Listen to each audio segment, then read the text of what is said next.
Voilà le décor posé, ce sont les Brésiliens qui donnent le coup d'envoi.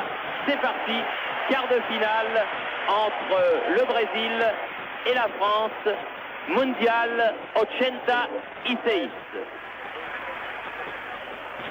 On cherche la Julio tête, mais... César. Platini, 30 mètres du but, 1-2.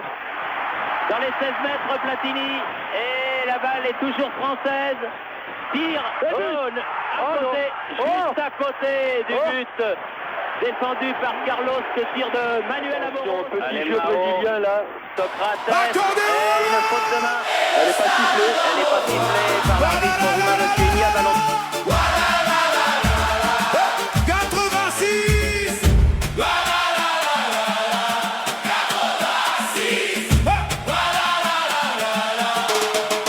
Paris étouffé doucement sous le soleil de juin. 30 degrés sur les boulevards et pas un nuage au matin.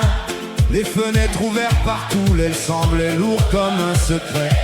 La brume flottait sur les toits et les radios parlaient d'été. Mon père est rentré fier avec 3 amis pour l'aider. Une télévision gigantesque, presque impossible à déplacer.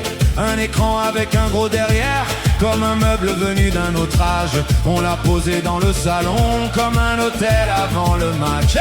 Et déjà dans la pièce, on retenait son souffle. Le vieux boit la chaleur, les regards sur l'écran. Puis les voisins frappaient comme un cœur qui se réveille. Et Paris tout entier attendait le coup d'envoi.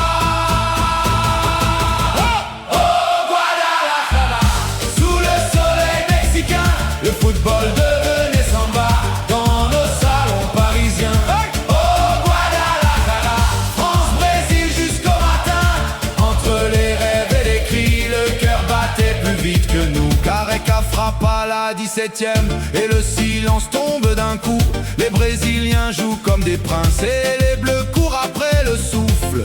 Muller trouve le poteau, le salon pousse un cri nerveux. Sous la chaleur de Jalisco, le match devient presque dangereux.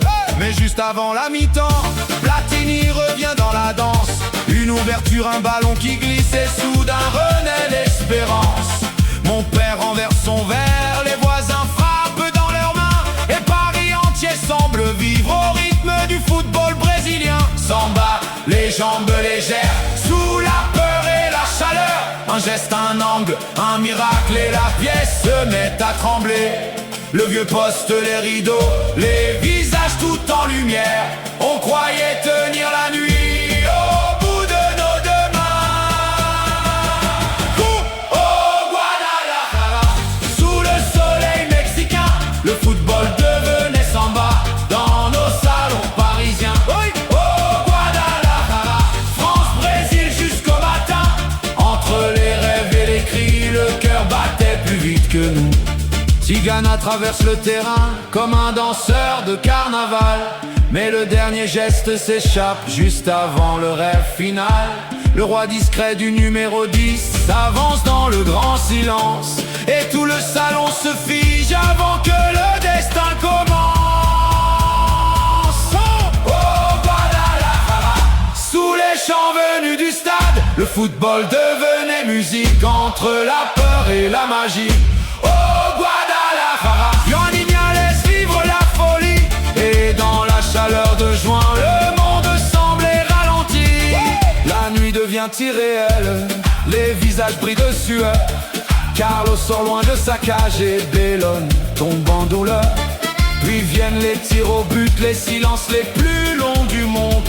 Socrates tremble devant Batz et la France revient de l'ombre. Platini l'envoie dans le ciel comme un rêve perdu trop haut. Puis Fernandez frappe à son tour et le pays bondit d'un mot. La fenêtre reste ouverte sur l'odeur tiède du mois. Et ce vieux poste dans le salon n'a plus jamais quitté nos voix.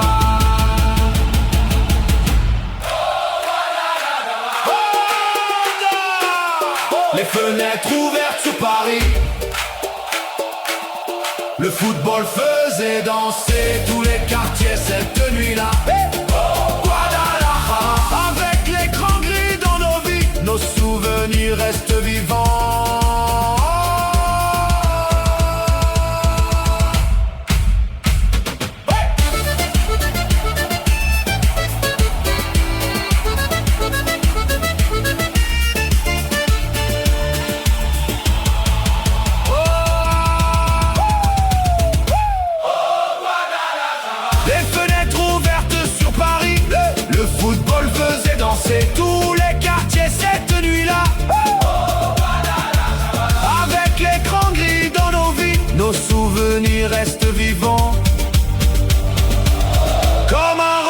qui ne s'en va pas.